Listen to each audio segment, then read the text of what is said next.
محترم مکرم سامعین کرام، فتنہ دجال کے حوالے سے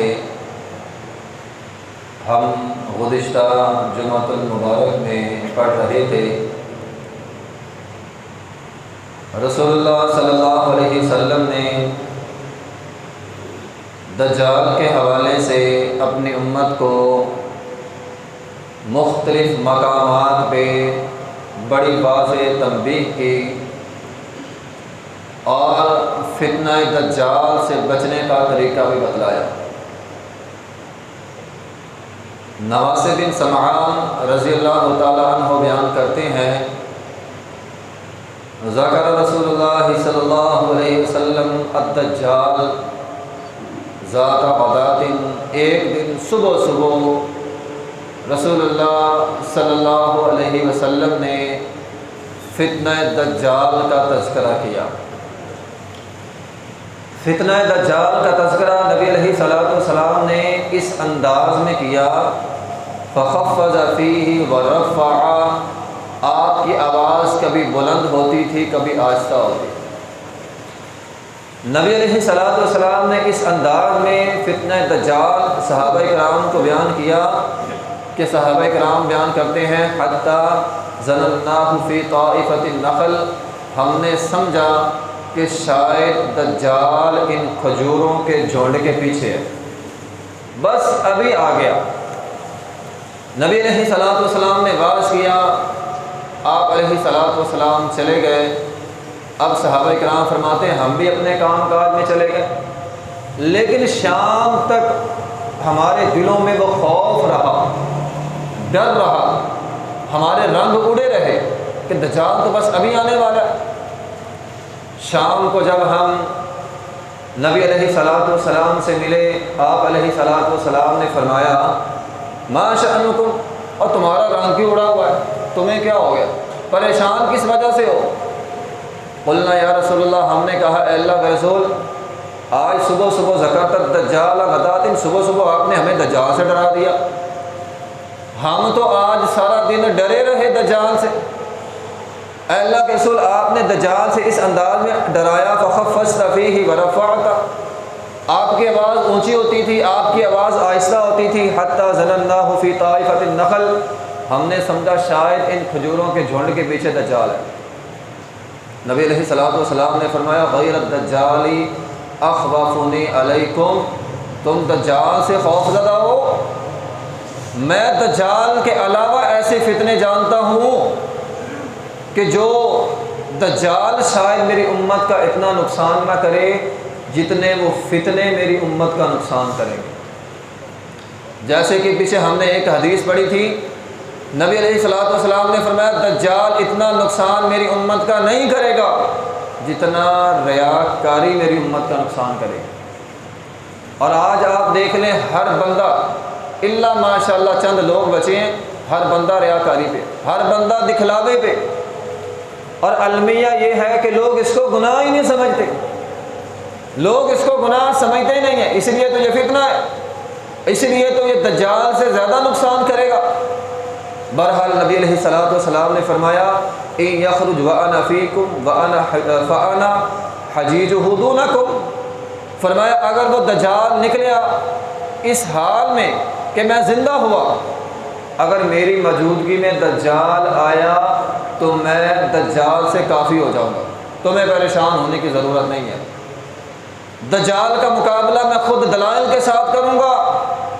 لیکن وَإِن يَخْرُجْ وَلَسْتُ فِيكُمْ، دجال اس حال میں آئے کہ میں زندہ نہ ہوں، میں اس دنیا سے جا چکا ہوں، تو پھر تم میں سے ہر آدمی دلائل کے ساتھ دجال کا مقابلہ کرے گا۔ اور فرمایا واللہ خلیفتی علی کل مسلم، اللہ ہر مسلمان کا، ہر اس مسلمان کا جو دجال سے مقابلہ کرے گا، اللہ اس کی مدد کرے گا۔ اگر کوئی آدمی ایمان کے ساتھ، اسلام کے ساتھ دجال کا مقابلہ کرے گا، اللہ اس کی مدد فرمائے گا۔ یعنی اس حدیث میں نبی علیہ الصلوۃ والسلام نے ہمیں یہ پیغام دیا، فتنہ دجال سے بچنے کے لیے سب سے بڑا ہتھیار انسان کا ایمان ہے۔ اسلام، ایمان، جو بندہ مومن ہوگا اس پر اللہ کی مدد آئے گی، اور اللہ کی مدد سے بندہ فتنہ دجال سے محفوظ رہ سکے گا۔ محترم بھائیوں، نبی علیہ الصلوۃ والسلام نے دجال کے آنے سے پہلے چند نشانیاں بیان فرمایا یہ کام ہوں گے تو دجال آئے گا، اس سے پہلے دجال نہیں آئے گا۔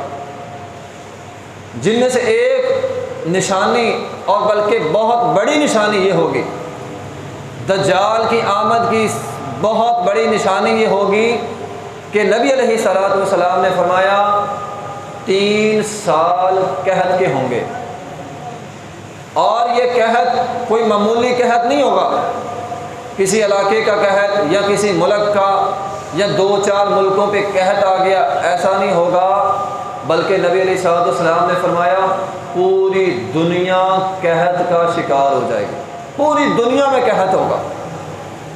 اور فرمایا ان 3 سالوں میں جو پہلا سال ہوگا، آسمان 1/3 حصہ بارش کا روک لے گا، یعنی آسمان بارش کے آپ 3 حصے کر لیں، جتنی سالانہ بارش ہوتی ہے نا اس کے آپ 3 حصے کر لیں، آسمان اللہ کے حکم سے 1/3 حصہ بارش کا روک لے گا، اور زمین 1/3 حصہ پیداوار روک لے گی۔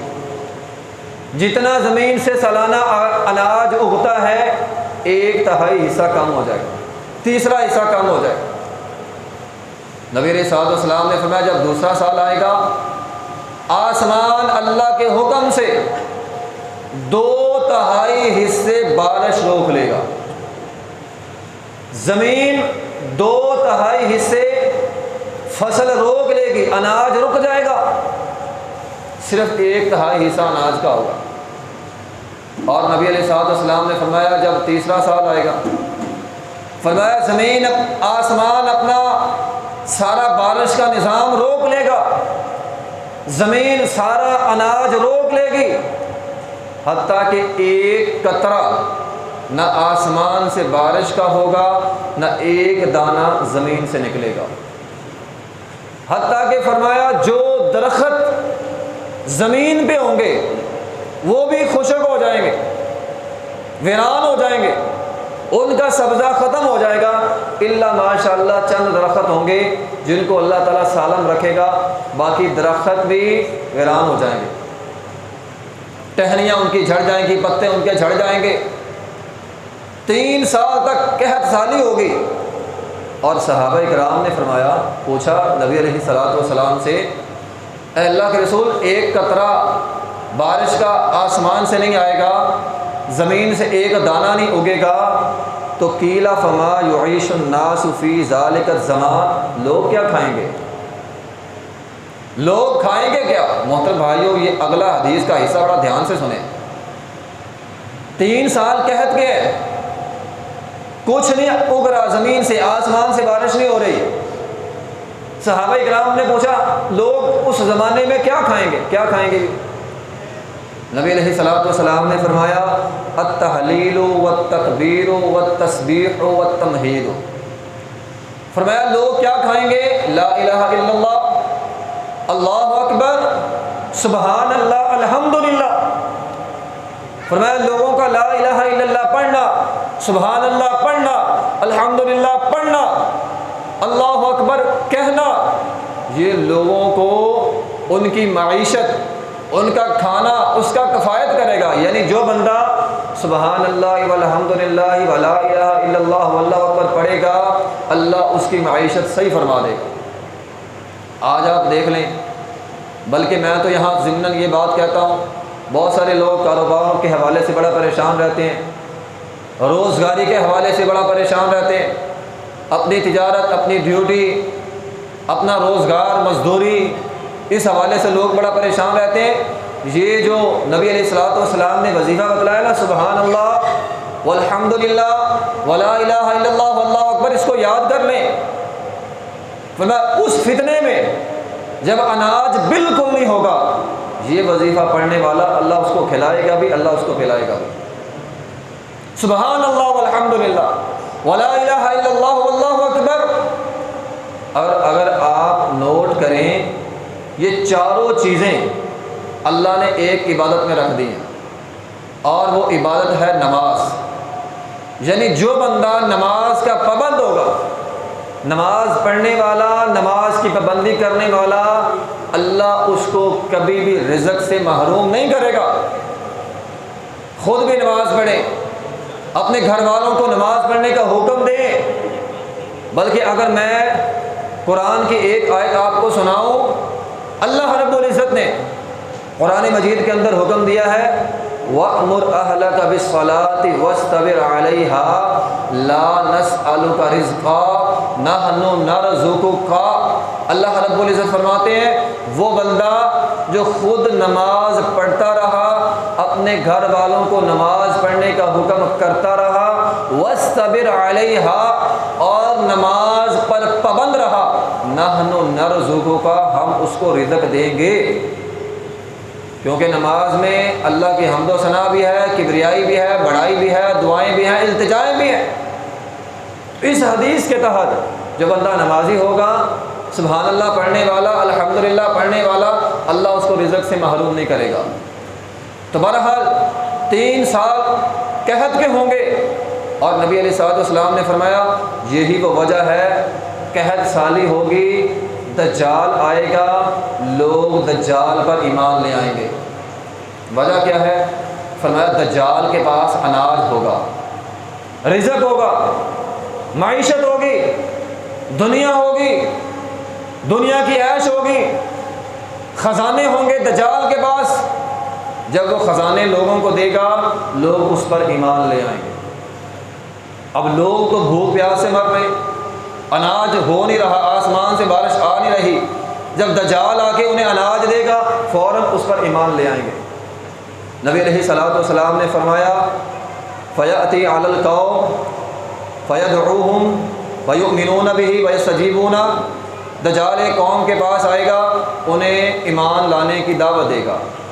دجال کہے گا مجھ پر ایمان لے آؤ، لوگ اس کی بات مان لیں گے، اس پر ایمان لے آئیں گے، اس کی بات مانیں گے۔ جو قوم، جو علاقہ، جو بستی فرمایا دجال کی بات مان لے گا، دجال فَيَأْمُرُ السَّمَاءَ آسمان کو حکم کرے گا، فَتُمْطِرُ آسمان بارش برسا دے گا۔ اب 1 سال سے بارش نہیں ہو رہی، دجال آ کر آسمان کو حکم کرے گا، آسمان سے بارش آئے گی۔ وَالْأَرْض اور زمین کو حکم دے گا، فَتُنْبِتُ زمین اناج اگائے گی۔ اور یہ کوئی بہت بڑی بات نہیں ہے، آپ اس حدیث کو سمجھنے کے لیے آج دیکھ لیں، ہماری زمینیں جو ہیں وہ کھاد کی محتاج ہو گئی۔ جس زمین پہ ہم کھاد نہ ڈالیں وہ زمین فصل ہی نہیں اگاتی۔ آج آپ جس زمین پہ کھاد نہ ڈالیں زمین سبز ہی نہیں، اناج ہی نہیں اگاتی، اور یہ ڈوز آہستہ آہستہ بڑھتی جائے گی۔ جس طرح بندہ بیمار ہونا، ہلکی سی دوائی کھائے بندہ ٹھیک ہو جاتا ہے، آہستہ آہستہ ہلکی دوائی سے اسے اثر نہیں ہوتا، پھر ڈوز بڑھتی جاتی ہے، آہستہ آہستہ عام دوائیوں سے اسے اثر ہوتا ہی نہیں ہے، بڑی دوائی سے اسے اثر ہوتا ہے۔ اسی طرح ہماری زمین، اس کی ڈوز بڑھ رہی ہے، ہر سال یہ کھاد کی محتاج زیادہ ہو رہی ہے، اور عین ممکن ہے، اس میں کوئی بعید نہیں ہے، زمین یہ کھاد ہماری زمین کو بنجر کر دے گی۔ دجال کے پاس ایسی کھاد ہوگی، وہ زمین پہ ڈالے گا، فوراً سبزہ اگائے گا، فوراً فصل تیار ہوگی۔ اور رہا اس کا آسمان کو حکم دینا، یہ بھی کوئی بعید نہیں ہے۔ آج تو ہمارے ملک میں یہ پچھلے سالوں میں یہ امریکہ نے مصنوعی بارشیں برسانے کا وہ سسٹم لانچ کیا تھا اور تجربہ کیا، اور وہ کامیاب بھی ہو گیا۔ ہمارا بلوچستان آدھا ڈوب گیا مصنوعی بارشوں کی وجہ سے۔ دجال کے پاس ایسی ٹیکنالوجی ہوگی، ایسا سسٹم ہوگا، وہ آسمان سے مصنوعی بارشیں بھی اتارے گا، اور زمین سے کھاد کے ذریعے یا کسی بھی ٹیکنالوجی کے ذریعے وہ زمین سے اناج بھی اگائے گا۔ تو بہرحال فرمایا جو اس پر ایمان لے آئیں گے انہیں فصل بھی ملے گی، آسمان سے بارش بھی ہوگی۔ فرمایا ان کے جانور جو چرنے گئے ہیں سوکھے ہوئے، ان کی کوکھیں اندر ہوں گی، لیکن جب شام کو واپس آئیں گے کھا کھا کے ان کی کوکھیں بھی بڑی ہوئی اور ان کے پستان بھی دودھ سے بھرے ہوئے۔ پہلے دودھ جانور کوئی نہیں دیتا تھا، اب دودھ بھی دے رہے ہیں اور کھا بھی رہے ہیں۔ یہ تو ہے اس قوم کا حال جو دجال پر ایمان لائیں گے۔ پھر فرمایا وہ ایک قوم کے پاس جائے گا، وہ انہیں ایمان کی دعوت دے گا، مجھ پر ایمان لے آؤ، مجھے رب مان لو۔ فَيَرُدُّونَ عَلَيْهِ قَوْلًا، وہ اس کا رد کر دیں، اس کی بات نہیں مانیں گے۔ فَيَنْصَرِفُ، دجال وہاں سے چلا جائے گا، وہ بیچارے اسی طرح قحط سالی کا شکار رہیں گے۔ لَيْسَ بِأَيْدِيهِمْ شَيْءٌ مِّنْ أَمْوَالِهِمْ، ان کے پاس کوئی مال نہیں ہوگا، وہ بھوک کے اندر ہی رہیں گے۔ جو دجال کی بات مانتا جائے گا دجال انہیں نوازتا جائے گا، جو دجال کی بات نہیں مانے گا دجال اسے کچھ نہیں دے گا۔ پھر نبی علیہ الصلوۃ والسلام نے فرمایا دجال وَيَمُرُّ بِالْخَرِبَةِ، ایک زمین سے گزرے گا، ایسی زمین ہوگی جو ویران ہوگی، بالکل بنجر زمین، ویران زمین، تحد نگاہ کوئی فصل نہیں۔ فرمایا وہ ویرانے سے گزرے گا، فَيَقُولُ لَهَا أَخْرِجِي كُنُوزَكِ، وہ اس زمین کو حکم دے گا، اس زمین سے زمین اپنا خزانہ باہر نکالے گی، صرف فصل نہیں پورا خزانہ۔ اب زمین کے اندر کیا کچھ نہیں ہے، تانبا، لوہا، تیل، پٹرول، کتنے خزانے ہیں زمین میں۔ فرمایا اس کا حکم ہوگا، زمین اپنا خزانہ باہر نکالے گی۔ اور حدیث کے الفاظ ہیں، نبی علیہ الصلوۃ والسلام نے فرمایا دجال کے ساتھ زمین کے خزانے ایسے چلیں گے جیسے شہد کی مکھیاں اپنی ملکہ کے ساتھ چلتی ہیں۔ شہد کی مکھیوں کا جھنڈ ہوتا ہے اور ان کی ایک سردار ہوتی ہے، ایک ملکہ ہوتی ہے۔ شہد کی مکھیاں اپنی ملکہ کے پیچھے پیچھے چلتی ہیں، جہاں پہ جا کر وہ بیٹھ جائے ساری مکھیاں وہیں پر جا کر بیٹھتی ہیں۔ ورنہ جس طرح شہد کی مکھیاں اپنی ملکہ رانی کے پیچھے چلتی ہیں، اسی طرح زمین کے خزانے دجال کے ساتھ ساتھ چلیں گے۔ یہ ہے دجال کی پہلی نشانی۔ اس کے آنے سے پہلے قحط سالی ہوگی، اس کے پاس خزانے ہوں گے، اور اسی وجہ سے لوگ پھر کیا کریں گے، اس پر ایمان لے آئیں گے، وہ نوازتا جائے گا، لوگ اس پر ایمان لاتے جائیں گے۔ دوسری بڑی نشانی نبی علیہ الصلوۃ والسلام، صحیح مسلم کی بالکل صحیح حدیث ہے، نبی علیہ الصلوۃ والسلام نے فرمایا دجال کی آمد سے پہلے مسلمان اور رومی عیسائیوں کے درمیان ایک بہت بڑی جنگ ہوگی، اور اس کے بعد قسطنطینیہ فتح ہو جائے گا۔ مسلمان اور عیسائیوں، آپ تاریخ اٹھا کے دیکھ لیں، مسلمان اور عیسائیوں کے آپس کے تعلقات اونچ نیچ کا شکار رہے، کبھی ان کے درمیان صلح رہی ہے، کبھی جنگ، کبھی امن میں، کبھی جنگ میں، آپس میں یہ لڑتے۔ اس وقت بھی آپ دیکھ لیں مسلمان اور عیسائیوں کے آپس کے جو تعلقات ہیں وہ غیر یقینی کی صورتحال ہے، کبھی نہیں پتہ چلتا، کبھی جنگ کے دھانے پہ پہنچ جاتے ہیں، کبھی ان کی صلح ہو جاتی ہے۔ تو فرمایا مسلمان اور عیسائیوں کے درمیان ایک بہت بڑی خون ریزی جنگ ہوگی، اور نبی علیہ الصلوۃ والسلام نے اس جنگ کو نام دیا ہے الملحمۃ الکبریٰ، ایک عظیم جنگ مسلمان اور عیسائیوں کے درمیان ہوگی۔ اس کی وضاحت ایک مختصر حدیث میں ہے، نبی علیہ الصلوۃ والسلام نے فرمایا عمران بیت المقدس، فرمایا ایک زمانہ آئے گا دجال سے پہلے، فرمایا بیت المقدس آباد ہو جائے گا، ساری رونقیں اسلام کی فلسطین میں،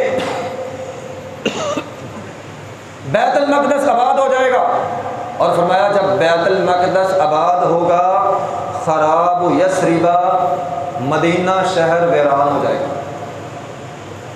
بیت المقدس آباد ہو رہا ہے، مدینہ ویران ہو رہا ہے، اور فرمایا وخراب یثربا خروج الملحمہ، فرمایا مدینہ ویران ہوگا، مدینے کی ویرانی کے ساتھ ایک بہت بڑی جنگ ہوگی مسلمان اور عیسائیوں کے درمیان۔ اور فرمایا وخروج الملحمہ فتح القسطنطنیہ، فرمایا جب ایک بہت بڑی جنگ ہوگی اس کے بعد فوراً قسطنطنیہ فتح ہو جائے گا۔ اور فرمایا فتح القسطنطنیہ، جیسے ہی قسطنطنیہ فتح ہوگا فوراً خروج الدجال، دجال آ جائے گا، فوراً اس کے بعد دجال آئے گا۔ یہ بات ٹھیک ہے اس وقت قسطنطنیہ مسلمانوں کے پاس ہے، لیکن اس حدیث کے تحت ایک وقت آئے گا جب قسطنطنیہ پہ عیسائیوں کا قبضہ ہو جائے گا، اور پھر اس حدیث کے تحت دجال کی آمد سے پہلے قسطنطنیہ فتح ہو جائے گا۔ پھر نبی علیہ الصلوۃ والسلام نے، ابو داؤد کی ایک حدیث ہے، اس جنگ کی مزید وضاحت فرمائی، فرمایا ایک دور ایسا آئے گا مسلمان اور عیسائیوں کے درمیان آپس میں صلح ہو جائے گا، امن ہوگا، صلح ہوگی۔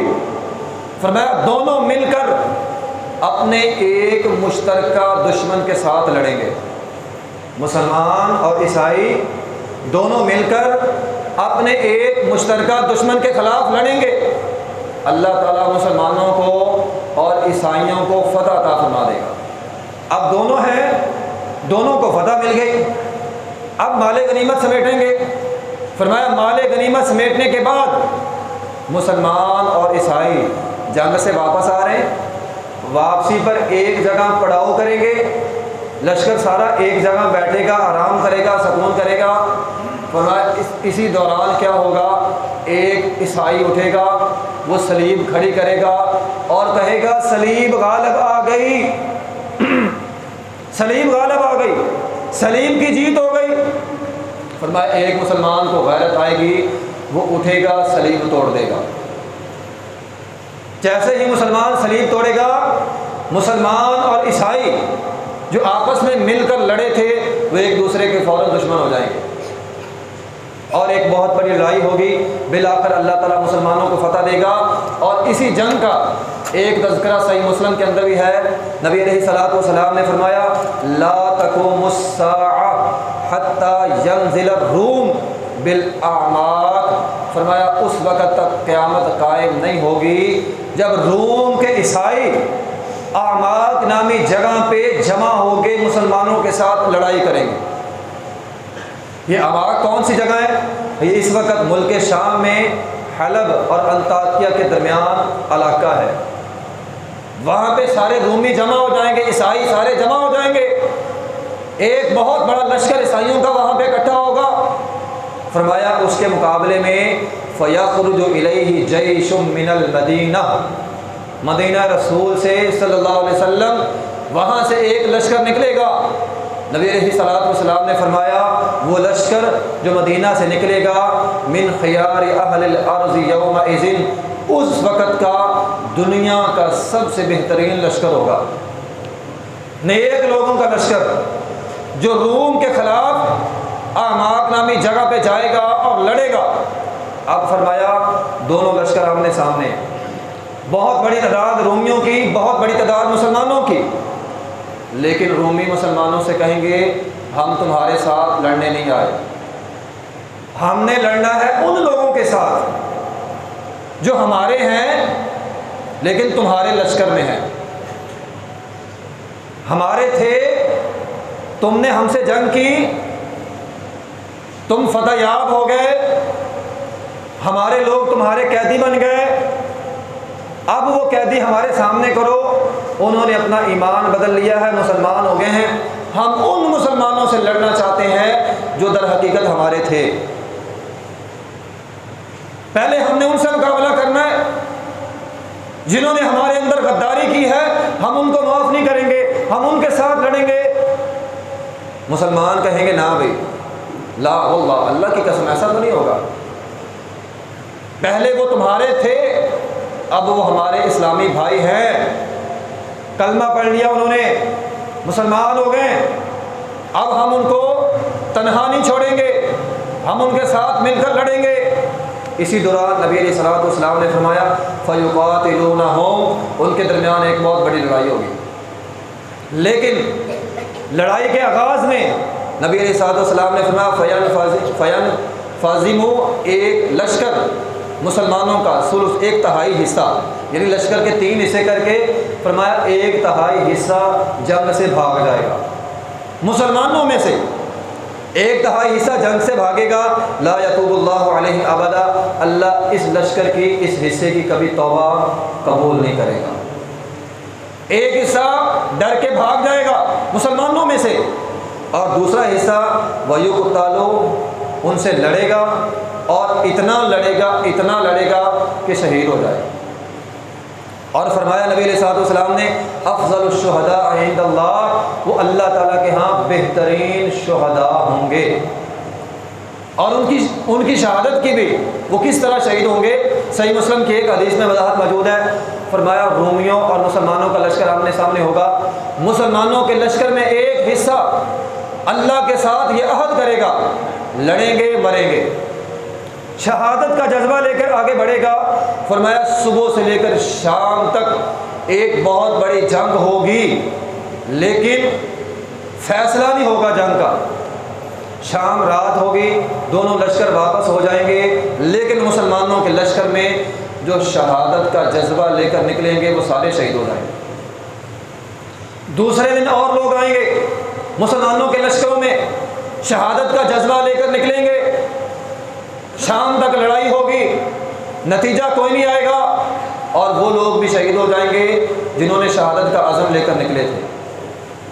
تیسرے دن ایک اور دستہ یہ عزم کرے گا اللہ کے ساتھ یا تو فاتح بن کر لوٹیں گے یا شہید ہوں گے، فرمایا شام تک ایک لڑائی ہوگی، شام کو نتیجہ کوئی نہیں نکلے گا، مسلمانوں کا وہ دستہ جو شہادت کا عزم لے کر نکلا تھا شہید ہو جائے گا۔ اس طرح 3 دنوں میں مسلمانوں کے لشکر کا 1/3 حصہ شہید ہو چکا ہوگا، اور فرمایا چوتھے دن مسلمان سارے پھر متحد ہو کر ایک نئے عزم کے ساتھ حملہ کریں گے، اللہ تعالیٰ مسلمانوں کو فتح عطا فرمائے گا۔ فرمایا یہ اتنی بڑی جنگ ہوگی، حدیث کے الفاظ ہیں، صحیح مسلم کے الفاظ ہیں، فرمایا اتنی بڑی جنگ ہوگی کہ دنیا نے آج تک ایسی جنگ نہیں دیکھی ہوگی۔ مسلمان عیسائیوں کو اتنا ماریں گے، لاشوں کے ایسے ڈھیر لگ جائیں گے، اتنا تعفن، اتنا بدبو، صحیح مسلم کی حدیث ہے ایک پرندہ لاشوں کے اوپر سے اڑنا چاہے گا، بدبو کی وجہ سے گر کے مر جائے گا۔ ایک بندے کے 100 بیٹے ہوں گے، فرمایا 99 قتل ہو جائیں گے، ایک بچے گا۔ فرمایا لاشوں کا حال یہ ہوگا کہ کوئی بھی مسلمانوں میں سے مال غنیمت اکٹھے کرنے کی کوشش ہی نہیں کرے گا، اتنا ڈھیر ہوگا، اور عیسائیوں کے جو پیچھے لوگ بچ جائیں گے ورثاء، وہ بھی مال نہیں سمیٹیں گے۔ اسی دوران شیطان ایک آواز لگائے گا، دجال آ گیا۔ نبی علیہ الصلوۃ والسلام نے فرمایا مسلمانوں کا لشکر وہاں سے اٹھے گا، فرمایا اپنے 10 گھوڑ سوار تیار کرے گا، یہ بھی صحیح مسلم کی حدیث ہے، 10 گھوڑ سوار۔ نبی علیہ الصلوۃ والسلام نے فرمایا اس دور کے سب سے بہترین 10 گھوڑ سوار ہوں گے، فرمایا انی لأعرف اسماءهم واسماء آبائهم، میں ان کے ناموں کو بھی جانتا ہوں، ان کے باپوں کے ناموں کو بھی جانتا ہوں۔ وہ 10 گھوڑ سوار نکلیں گے پتہ کرنے کے لیے دجال آیا ہے یا نہیں آیا، لیکن یہ خبر جھوٹی ہوگی، دجال نہیں آیا ہوگا۔ پھر یہ لشکر مسلمانوں کا امام مہدی کے ساتھ مل کر قسطنطنیہ فتح کریں گے، اور فتح کرنے کی بھی بڑی ایک زبردست حدیث ہے۔ نبی علیہ الصلوۃ والسلام نے صحابہ کرام سے فرمایا تھا، اے میرے صحابہ جانتے ہو ایک ایسے شہر کو جس کا ایک حصہ خشکی میں، دوسرا حصہ سمندر، ایک سائڈ کو سمندر لگتا ہے ایک طرف خشکی ہے؟ صحابہ کرام نے کہا ہاں ہم جانتے ہیں۔ نبی علیہ الصلوۃ والسلام نے فرمایا قیامت سے پہلے، دجال کی آمد سے پہلے وہ شہر فتح ہوگا، نہ جنگ ہوگی، نہ تلوار اٹھے گی، نہ تیر چلے گا، نہ نیزہ چلے گا، نہ ہتھیار چلے گا، کچھ بھی نہیں ہوگا، شہر پورا فتح ہو جائے گا۔ صحابہ کرام نے پوچھا اللہ کے رسول شہر کیسے فتح ہوگا بغیر جنگ کے؟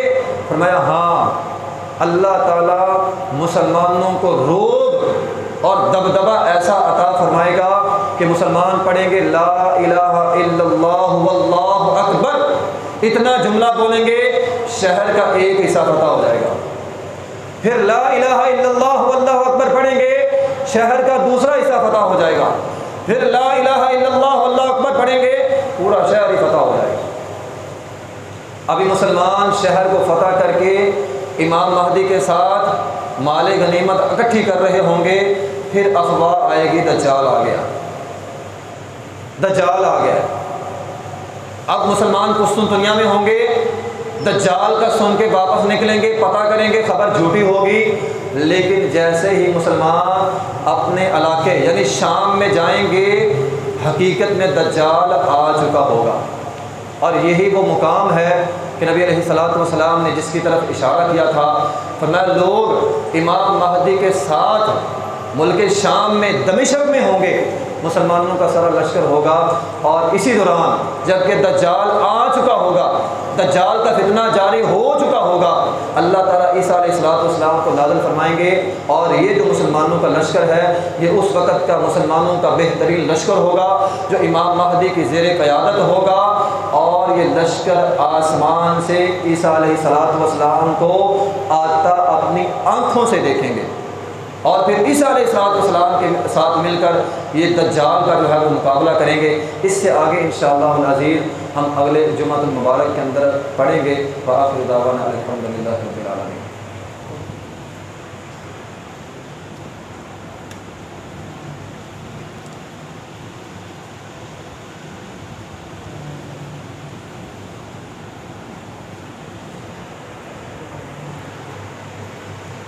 محترم بھائیو، یہ مسجد کے ساتھ دل کھول کر تعاون فرمایا کریں۔